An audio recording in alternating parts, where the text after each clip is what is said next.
وەک شانۆکاران باردەوام باسی دەکەن شانۆ دایکی هونەرەکانە، بەڵام کەمتر بایەخ بەو هونەرە دراوە.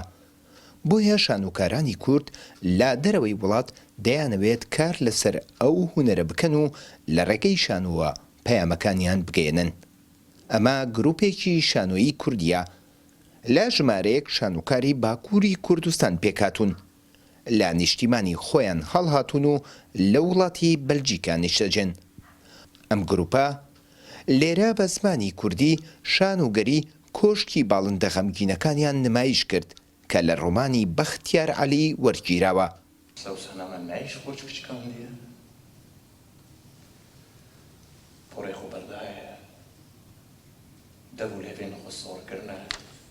دەفنەیەکەم جارە کۆز بە کوردی دلیزم ئەف پێلەکە بهتری 10 ساڵەیە کۆز بشانۆیە کوردی بە عەلاقەدەرم. بەرێز من ئستەمبۆڵێ شانۆیە کوردیت کرد و 3-4 ساڵین کۆز هاتمە ئەوروپای و ئەمژی هەوڵدەدەم و ئەف زمان لەسەر سەحنێ باوایەکی ئەستێتیک باوایەکی ینی نەتەنێ ژ کوردانە لەبێ لە ژاوروپیانەژی بە زمانی خۆی ئەستێتیک لەسەر سەحنێ هەبە و هەبوونا خۆ بەردەوام بکە.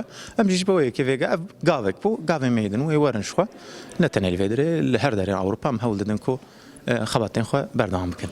هێژە تورک دەڵێت لەبەرەوەی کوردانی باکوور بە زمانی تورکی قسە دەکەن، بۆیە نمایشکردنی شانۆیەکە بە زمانی کوردی وەک هەوڵێکە بۆ برەودان بە زمانی دایک.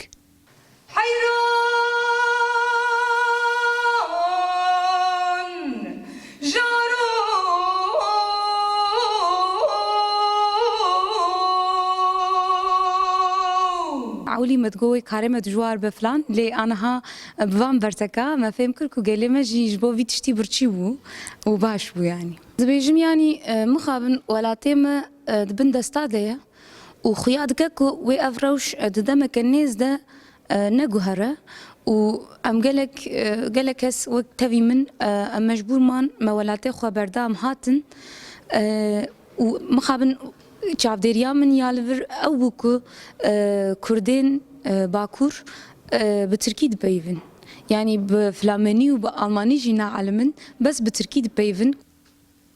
دەرهێنەری شانۆکەش پێی وایە ناساندنی شانۆ بە کوردی ڕۆڵێکی گرنگ دەگێڕێت لە جیهانی دەرەوە. Bahtiyar Ali'nin kitabı Irak Kürdistan'ın ڕۆمانەکەی بەختیار عەلی باس لە 22 ساڵ کوردستانی عێراق لە سەردەمی سەدامدا ئەکات. لە ڕۆمانەکەدا هەم ئازار و هەم خۆشەویستی هەیە، مێژووی تێدایە، باسی سیاسەتی و سەردەماکە. ئێمەش وەک ئەو باڵندە غەمگینانە کۆچ دەکەین و بەهۆی ئازار و شەڕی ڕوبەڕوومان دەبێتەوە. لەوێدا بەهۆی قەدەغەوە تەنها ماوینەتەوە. زمانەکەمان بۆتە زمانێکی سیاسی وشک، بۆیە زۆر جار بیری جوانی زمانەکەمانەکەین. ویستمان لەو ڕوانگەیەوە لێرەدا تێکستی جوانی کوردی و میوزیکی کوردی بەبیری هەمووان بهێنینەوە. شانۆگەری کۆشکی باڵندە غەمگینەکان وەک یەکەم شانۆی کرمانجیە کە لە بەلجیکا پێشکەشکرا لەلایەن بینەرانی کورد و بیانیەکانیشەوە بە شێوەیەکی گەرم پێشوازی لێکرا.